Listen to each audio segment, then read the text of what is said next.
Welcome back. Fair use.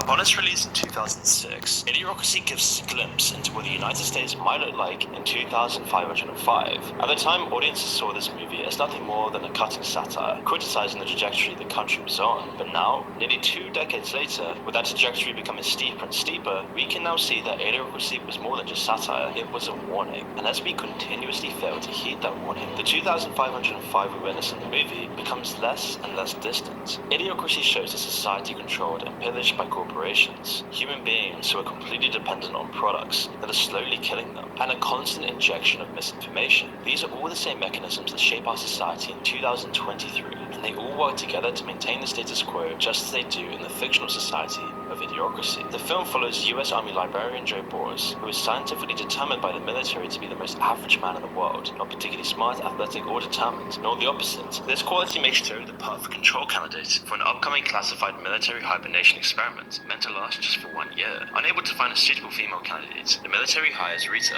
a prostitute. Upon their selection, Joe and Rita are locked in the hibernation chambers to slumber, and within the next year, the officers in charge of the experiment and Rita's pimp are arrested for running a prostitution ring. Soon after the scandal, Did you make $7 million and start? and Rita's pimp are arrested for running a prostitution ring. Soon after the scandal, the military base containing Joe and Rita was closed and demolished. And with a previous explanation that neither character has close friends or family, the experiment, and by proxy Joe and Rita, are completely forgotten about, leaving them to hibernate in their pods as the years pass by. Hundreds of years go by, and the chart of average intelligence steadily declines. And as the world's most brilliant scientists are tasked with figuring out how to stop hair loss and extend erections, humans become less and less able to solve basic problems, such as proper disposal of garbage. This ultimately leads to the Great Garbage Avalanche of 2505, which causes Joe's pod to end up in the home of Frito, an average brain-dead future citizen. This is where Joe wakes up and slowly realizes where he is and what society has become, an apocalyptic dystopia filled with people who are too dumb to sustain humanity's survival. Towards the beginning of the movie, we get a basic explanation as to how human evolution has led us to this point. Having kids is such an important decision. We're just waiting for the right time. It's not something you want to rush into. The narrator explains that unfavorable economic conditions, social unrest, and the looming threat of global warming have discouraged the smartest of us from reproducing. And meanwhile, the dumbest people aren't considering such factors and are more willing to partake in adultery with more. Is that not happening now? How many women they convince you got a good job, you should have a kid at 50, 60, while all the gangsters and the goofy ass kids keep having kids and just jump on welfare and figure out, oh, I ain't even gotta work no more. I just go fuck niggas and get over on people. You don't see that? All these people getting caught at their jobs, not really doing their jobs, they stealing, and it's because they don't really know how to do the job. You get it? A lot of people are starting to get really, really dumb. And all my life I kept saying this shit. People be like, yo, you know, man, she's smart. And I say, no, the fuck I'm not, nigga. I am not smart. I just know things. If the world wasn't dumb, I wouldn't be smart. I'd be fucking average. Partners. I'm gonna fuck all y'all! Meaning they're reproducing at an exponential rate. This dichotomy repeated for years, meaning intelligence is passed on to offspring less and less until it's completely phased out, which ultimately leads us to the society Idiocracy shows in its version of 2505. But what does this say about us? Critics of Idiocracy suggest that by using this logic, the film is advocating for eugenics, or some sort of systematic planned breeding of society's smartest individuals. But this is really just a simple visual and comedic way of getting the audience on board with the premise. What the film spends the rest of its runtime trying to tell us is that the problem is environmental. The issue lies within our system, a system that constantly rewards us for dumbing ourselves down and engaging in false desires. Just look at the first thing Joe sees when he wakes up in the future. He sees content, and not just any content. He sees content that appeals to the lowest common denominator, depicting a man getting repeatedly hit in the balls. No story, no lols, just all action and humor that everyone can easily understand. A constant dopamine rush by design. And this is Now we live, Jesus Christ. Now we live in a world, even myself, as soon as we get up, we put the fucking phone on. But what do you watch when you get up? Are you entertaining yourself as soon as you get up? Is that the first thing you gotta do? You gotta check your radio and get the music going. Same old goofy ass song that don't teach you nothing. You gotta go watch the morning bullshit and my favorite TV show and and you don't even know your kid's fucking. You don't even know nothing about your kid. You don't know nothing about your father. You don't know nothing about your family. You don't know nothing about the environment. You don't know nothing about fucking the old days. If the power goes out, how you gonna live? Everybody, most niggas don't know. So when the power goes out, or normal things like fucking when storms or something happen and it fucks up something real bad, and people need to have a unity together and survival skills and just survive. Most people don't. They have I'm gonna go to work or I'm gonna sell drug skills. So when the real shit start, what are they gonna do? Help me, help me, help me. And the people that you scream to help you, they're gonna be too busy helping themselves. So they ain't even gonna have to make no excuse up. They're gonna be like, we too busy over here. You gotta survive. And everybody's just gonna what? Survive? No, you're gonna eat each other like wild fucking animals. That's gonna happen. This is a common theme throughout the movie. We see a network dedicated to masturbation, a sensationalist news conglomerate that favors entertainment over truth, televised criminal trials. We literally live in a fucking system now where majority of men don't get women, so what are you doing all day? If you're not, you're gonna beat your shit. Then they'll tell you not to beat your shit, so you'll be sexually frustrated on top of not getting no connection with nobody, on top of being broke, on top of being dumb. So what's that mean? You're just a live wire waiting to wow the fuck out. From monster truck rallies, political speeches straight out of WWE. Now, I understand everyone shit's emotional right now, but listen up. It's all built to cater towards our increasingly low attention spans and tickle them as primitive. You know what's really funny? He said that. He said, yo, it's like WWE. Really? And you know what I said? That's really funny that they had a black man pretend to be president in the movie, and he's mad dumb, and he's literally the black version of Hulk Hogan. Literally. And then years fucking later, this happens. Andrea Katz. She'll say almost Right, now we gotta go back to the... my hero, that gladiator. We're gonna bring America back together. One real American at a time, brother.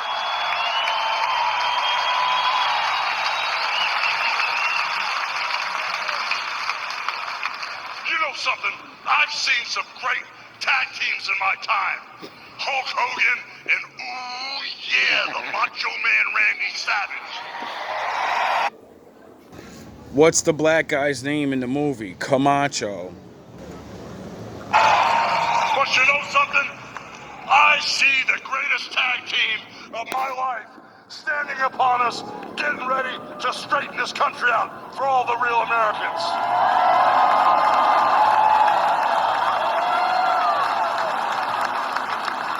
You know, even though you guys are real Americans, you better get ready. Because when Donald J. Trump becomes the President of the United States, all the real Americans are going to be nicknamed Trumpites. Because all the Trumpites are going to be running wild for 4 years. So with the power of Donald J. Trump and all the Trumpites running wild, America is going to get back on track. And like Donald J. Trump said, America is going to be great again. All built to cater towards our increasingly low attention spans and tickle them as primitive parts of the brain. And it probably sounds very familiar to us, because a short scroll through YouTube, TikTok, or even Netflix's original content will show you we're already embarking on this path, and we have been for quite some time. You see programming that wouldn't look out of place in idiocracy. Short scenes, simple concepts, fast-paced editing, devoid of any space for reflection or deeper exploration. Subway servers in the background, humor that appeals to everybody while criticizing nobody, designed to reach the widest audience possible, delivering empty platitudes. And this approach is rewarded handsomely. Views go up as even the smartest of us can't help but go back for one more injection of dopamine. Meanwhile, the less instantaneously rewarding content gets lost. Creators and corporations alike begin chasing eyeballs by applying the same methods. YouTube becomes filled with Mr. Beast clones. I hired 50 Spider-Man to find out what it's like to be a crime-fighting superhero. Ever since I was a kid, I've always wanted to feel what it's like to fight supervillains and save the day. TikTok becomes filled. Oh, really? You want to be a superhero? Get out here and fucking do something.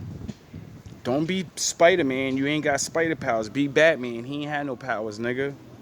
He went and bought a bunch of technology and said, I know those guys is bad, and I'm going to get a bunch of evidence on them, and I'm going to go give it to the police. Go be Batman, nigga. But with vandalism, public humiliation, and even sex. Sorry? You got a nice dog? She's lovely. She's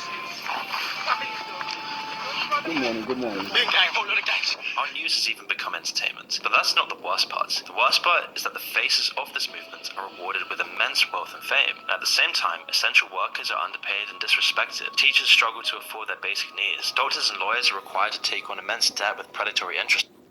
Teachers make less than niggas that I watch kids play video games and entertain your kids. These bunch of niggas that play video games, adults, and when they were young, you know what their parents told them? Put that shit the fuck down, nigga. You ain't gonna make no money. Now they make more money than their fucking parents. Rates. So where's the incentive for young people to pursue a career where they meaningfully contribute to society? The truth is, it's gone. From a survey of 3,000 children in 2019, it was determined that over 71% of children in the United States want to be some form of an entertainer when they grow up. More than half of our children want to be something they can't be. You're not entertaining, you can't rap, you can't sing, you can't write anything because you need education first to do those things. You can't be an entertainer with no fucking intelligence. You gotta study how to fucking be an entertainer. These niggas, everybody's entertainer now. Why? Because you could kick yourself in the fucking balls or sit here and talk about dumb shit, racist shit. Black people fake, or I could be black and say white people did this and did this. And you'll get money for the shit instead of sitting here trying to solve our problems and say, you don't like me, I don't like you. How about we go over there and you go over there? Now let's argue with each other and fight about voting and doing different things, but nothing ever fucking changes. YouTuber, musician, or a professional athlete. Meanwhile in China, over 50% of children want to become an astronaut or a teacher or an engineer. Oh, so while your kids want to be fucking the next LeBron James and don't stand a chance because they don't work out, they don't study, and they pussy as hell, when shit gets hard, everybody quits. Intelligence would make you keep going. Dumb niggas quit. Duh. If they don't quit, they cheat. And it's really easy to catch niggas cheating now. You see everybody getting exposed, right? And it comes down to incentives. Because if you're a child in the United States, you're Alexander Hamilton is a United States, you're constantly being exposed. So while your kids want to be nothing, things that won't matter. Oh yeah, the other people said they took us over because they were smarter than us. They get money because they smarter than us. So while they're being fucking dumb and ruling on top, high on the hog, because I got everything, I ain't got to stay smart. Yeah, you do, dog. Because while you not staying smart, other niggas is leveling up. You get it? Ain't nobody waiting around to not realize, like, oh, I gotta be smart. So while we're doing nothing, while opium is fucking destroying everything, right? Their kids on the other side of the world training to work and have the fucking skills to put your son to work for the rest of his life because he's too fucking stupid to do anything else. What's up, celebrities, Cruz? usually in the form of entertainers, who seemingly put in minimal effort and reap maximum rewards relative to the rest of us. It's no mystery why children would decide to abandon their pursuit of the steep and arduous ladder of the higher education system, or even... Go ask your kid what the fuck you want to be when you grow up. If that nigga say some goofy shit, you already know you failing. You know that, right? Go ask your kid what he want to be. If he says an entertainer, I want to be it, and then sit their ass down, go over the statistics of all the people that try to be these things and never make it, and then really sit there and be like, you really want to be this? Are you really going to dedicate yourself to it? Or are you really just going to copy off everybody else, get paid a couple of times, one big shot for a year or some shit because they want you to hate on black people or something, and you like, well, fuck it, you ain't gonna do nothing, ain't gonna hurt nobody, I'll take the money, and then you do it, you're unuseful, and they throw your ass to the trash because they don't need you no more. They can have their cousins and their friends do it. physically skilled labor in favor of something exponentially more lucrative. And this is a clear reason for society getting progressively dumber, just like in idiocracy. The major corporations, the leaders of industry in the world, are rewarding the ability to capture attention over everything else. But why are the world's biggest companies... I wonder why my shit get blocked all the time, because I'm one of the very few niggas that'll make learning exciting. I'll make a nigga want to learn. That's why my shit gets blocked. I'll make the Bible make sense to your ass, and then that changes things. I don't try to change things. I don't tell people, go against these motherfuckers, and nah. You better do what the Lord said and be a people, and it ain't got nothing to do with this. You believe in the Lord, and you around charlatans, you're a fucking dummy. When you get done dirty, well, the Lord said don't be around charlatans, goofy ass nigga. They can't do nothing to you if you ain't around. But you're too racist to be around other people that believe in God like you, because they told you that's your enemy. Pursuing watch time over developing projects that could create a better world. But before we continue, I want to tell you about our video sponsor, War Thunder. Gear up for... No, we're not. But when you see what 2505 looks like in idiocracy... They put this nigga in a thing, right? And around like 2000s or some shit, right? And he gets out at 2505. I'm not fucking dumb. I know how these niggas do. You flip the date around, and then it becomes, you flip the date around, right? And then you take the 5 and you turn it upside down, and what do you have? 2025, nigga. You wouldn't be able to figure that out because you don't know about reverse thinking. You don't know about, I'm gonna put this shit in your face, and you're too stupid to see it happening as it's happening. The answer slaps you across the face in every scene, and it's evident again from This the first one time ain't Joe going steps out. into his new world. Every television show is framed with a collage of advertisements. Clothing is plastered with logos. Even the... Yo, bro, I've been watching readings, and for a while, this is another reason I don't trust a lot of readers. But I do trust some of you because you gotta have your advertisement and make your money. But yo, bro, I swear to God, I could listen to I'll be watching a reading, a commercial come on, I'll be at work, so I ain't trying to like turn it off. I'll be like, fuck it, let this commercial go. It's only a couple seconds. 5, 10 minute, 15 minute commercials. It took me an hour to watch a fucking 30-minute video at work yesterday, because the commercials kept coming on, and I was like, man, I ain't stopping. I got work, nigga. Fuck this reading. I don't make sure my shit right. You know what I'm saying? And then I started noticing, I was like, yo, how these commercials so fucking long now? Yo, like, the fuck? President's State of the Union address has a backdrop marketing so... TV commercials aren't that long, dog.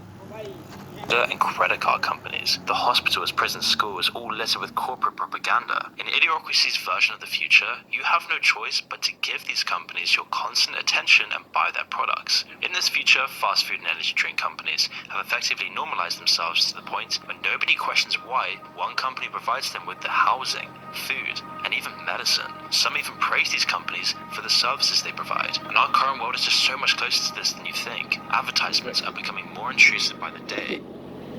Bro, oh my God, that's crazy. I hope I can show y'all this. Yo, that was so perfect. How much time we got? Let me pause it real quick. I don't know if you're gonna be able to see the moon, bro, but that shit is so beautiful, bro. It's fucking straight daytime out.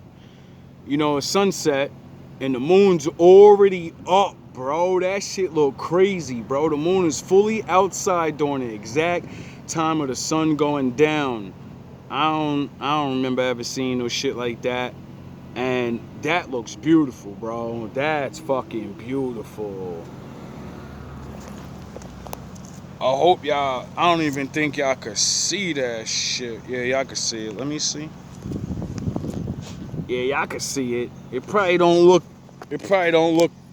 you know, big like it does to me. But yo, that's crazy, bro. That's crazy. Like, that shit looks crazy. I had to show y'all that real quick. And our current world is just so much closer to this than you think. Advertisements are becoming more intrusive by the day, and most of us just accept it. The news articles, streaming services, public transportation, hospitals, university campuses that were all once relatively ad-free are now constantly familiarizing us with various brands and products. And as a result, major corporations continue to grow. When the last time you seen 1, 2, 3, 4 fucking three white trucks and a motherfucking little white Jeep all at once lined up in a row? When the last time you seen that?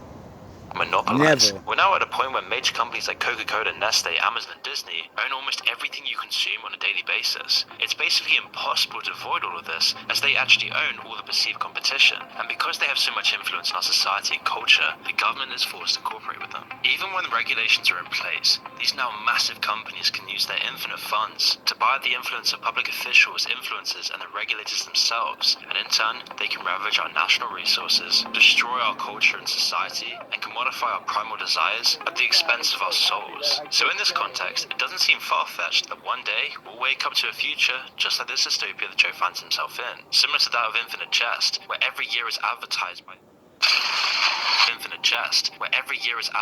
by the next major company, the year of the Whopper. But if this trajectory we're on is so obvious, then why haven't we tried to do something about it? Well, the movie then addresses this as well. As these companies grow, they do provide more jobs to the population. According to the most recent census data, nearly 40% of Americans are employed by large companies, with this number skyrocketing over the past decade. It's over 65% if we include mid-sized companies in this figure. And so this means that 40% or 65% of Americans have a vested interest in large companies being able to turn a profit, causing them to overlook the atrocities committed by these corporations and in some cases vote against their own long-term best interests if it means potentially avoiding layoffs. And we're seeing this exact same scenario illustrated in the movie. Joe, now given public office as the smartest person on earth, actually solves the country's food scarcity problem by replacing existing irrigation systems that watered crops with an energy drink produced by their corporate overlords Brondo, Imagine that. You're an average regular Joe in this world, and because of that, just that regular shit, a couple years later, since everyone's a dummy now, you're a genius. Replacing Brondo with water on such a large scale causes the company's stocks to tank, meaning the company lays off 75% of its workforce overnight, which at this point is 75% of their entire population. This results in mass riots at the capital and a call for Joe to be sentenced to death. The masses are willing to kill the only man who can save them from starvation in order to preserve their corporate overlords. And I know what you might be thinking. Idiocracy was released by Fox, who by all accounts is one of the main corporations the movie seeks to take down with its satire. Why would Fox release a film that directly threatens their perception by the public? Well, the truth is, they did everything they could to destroy this movie. Idiocracy was originally meant to be released in August of 2005, but was put on indefinite hold by Fox until its final release date over a year later. And upon its release, it was only shown in 7 US cities. Fox... I wonder why that movie wasn't popular. I wonder why my Lord made sure I seen it. I don't even watch movies no more. I stopped watching movies because, one, all the movies are the same now. You know what I mean? For years, y'all don't realize that they keep making the same type movie and naming it something else. So once I started predicting in 5 minutes into the movie who the bad guy is and what's going on, I said, what's the point of watching movies anymore, bro? They ain't giving no more messages. They don't want to tell us nothing no more. And then you start learning about other movies that are really good, and you're like, yo, why ain't this movie is so good? Why ain't this shit getting popular? Yeah. And then a goofy, fucking, stupid-ass movie. Hey, it's the #1 box office seller. Fuck out of here. Which was also completely absent in promoting the movie, and while no official comment was given, there was speculation that Fox was unhappy with how the film's message might play to its advertisers and were effectively trying to keep it from being seen by a larger audience. For whatever reason, I just never saw the whole thing. It was just... Well, it didn't have much of a release, so everything that went wrong. Everything that could go wrong went wrong. The film wasn't even screened for critics, and so many have speculated that the sole reason for the film's survival was that Fox had a pre-existing extremely lucrative relationship with the movie's creator, Mike Judge. It wasn't until 2018 that someone on the inside, actor Terry Crews, spoke about the film's bizarrely hamstrung release, more or less confirming all of the speculation. Crews actually had this to say: the rumor was because we used real corporations in our comedy, these companies gave us their name, thinking they were going to get pumped up, and then we're like, welcome to Costco, we love you. And all these real corporations were like, wait a minute. There were a lot of people trying to back out, but it was too late. And so Fox, who owned the movie, decided, we're going to release this in as few theaters as legally possible. So it did get a release, probably 3 theaters over 1 weekend, and it was sucked out into the vortex, making only $400,000 at the box office, making sure none of America saw this movie. So the fact that a film like Idiocracy even saw the light of day is something of a miracle. In a society where corporations who control our culture today, keeping us blind and compliant, somehow a movie that advertises their endgame slipped through the cracks. And if we take a closer look at what this endgame looks like in Idiocracy, there's still one more facet to complete. Nothing slips through the cracks. You can't plan to do so much, and you can't sustain power for years and years without actually having contingency plans. And then when you start realizing, as long as I control what you see, nigga, what the fuck you gonna do about it, nigga? I want you to know. You know? And that's because my father's real. See, my father said the evil people of the world have to tell on themselves. They can't just always do shit. Why? Because then it would be unfair. If they never told on themselves, if you get it, there would be no, they wouldn't waste time. There'll be no need to do none of this shit. They would just do things and it would be over. You get it? Seeing that there's a choice. You get it? See, if I put this shit in your face and you don't do nothing about it, it's because you want it to happen. You don't care what happens. Get it? And then my father said, the good guys gonna lose. Y'all know y'all gonna lose, right? The battles, right? And then the Lord comes and saves everybody. So what y'all trying to stop? The Lord said you can't stop it. See, I had to learn that lesson the hard way. Sound the horns. That's why I keep telling these niggas, stop trying to block me, bro. That's why y'all gonna get cursed. That's why y'all gonna get fucked up fucking with me. Why? Because I'm not against you. I'm not trying to stop y'all shit. I know my place. I can't stop y'all. I'm supposed to find certain people that seen the movie. Get it? Only a couple of us did. Only a couple of us believe I can survive on my own. You don't need me. You have millions of fucking idiots that are gonna willingly give this. They're gonna willingly go to it. You don't need us. And the Lord said those are people that get to leave. I mean, it ain't gonna be pretty all the time, you know what I mean? Sure, you're gonna get a lot of us. But that's life. You take a closer look at what this endgame looks like in Idiocracy, there's still one more facet to complete corporate rule we have yet to explore, and it's physically unhealthy by design. You see, as Joe navigates the world, it becomes increasingly clear that the furniture is ergonomically designed to make you lazy, the infrastructure is designed to become unsanitary, and the only available food is designed to destroy your body. The future Idiocracy shows us is full of sedentary zombies, being drip-fed Carl Juniors and sex. But isn't this the antithesis of what these businesses want? Don't they want us to live longer so we can spend more of our hard-earned money on their products? They do, but it's more complicated than you might think. It starts first with encouraging the addictive dopamine feedback loop that I previously outlined, getting people addicted to...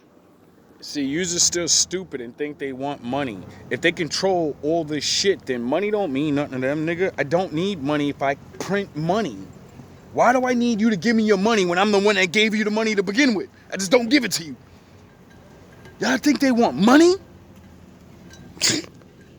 Satisfying their worst impulses by consumption. Sure, this is extremely effective at turning a profit, but it's only really half of the business model, because the biggest companies aren't just trying to sell you an addiction and all the negative effects that come with it. The biggest companies then want to sell you the cure. It becomes apparent with a closer look at the American Diabetes Association, the American Cancer Society, the American Heart Association, and the Susan G. Komen Foundation. You will see that they're accepting millions of dollars in funding. Millions of dollars in funding from companies like Kraft, Taco Bell, and KFC, in addition to massive pharmaceutical companies like Pfizer and Johnson & Johnson. You know what that reminds me of? Did you ever see the movie with Wesley Snipes and Arnold Schwarzenegger? What the fuck was the name of that movie? In that movie, I forgot the name of it. It'll come to me. One of you will remember. In that movie, it's the same type of deal. Wesley Snipes is a criminal. They froze his stupid ass because he was like a super criminal from the 90s. And they froze him, and then some government nigga lets him out so he could patrol him and make him assassin and kill people, and then he could take over. And I was like, oh, that's crazy. The technology part, the assassin, I don't give a fuck about none of that. They got plenty of niggas, they ain't gotta do all that. But you know, Joe in the movie, he got frozen, and Wesley Snipes got frozen. And also in the movie with Wesley Snipes and Arnold Schwarzenegger, Sylvester Stallone, Taco Bell was the only fast food company that survived this era, and they bought everybody's shit. You wanted food, you had to go to Taco Bell. Remember the scene when the poor ass niggas that lived in the motherfucking sewers, they ran up on the rich people. They ain't shoot at nobody. They ain't run up on nobody. They robbed a food truck. They were starving.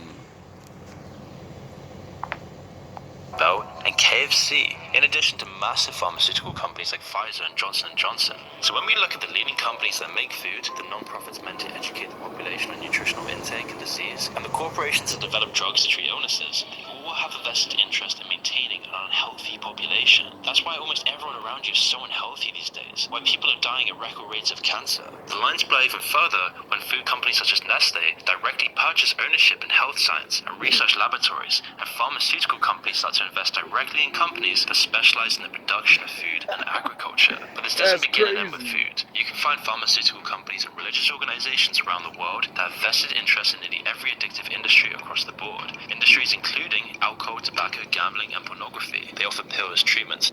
Alright, we're gonna end it right there, because I doubt, you know what I mean, I only got 1 minute left. And or any video that I do the real shit, y'all always blocking it. I don't care, bro.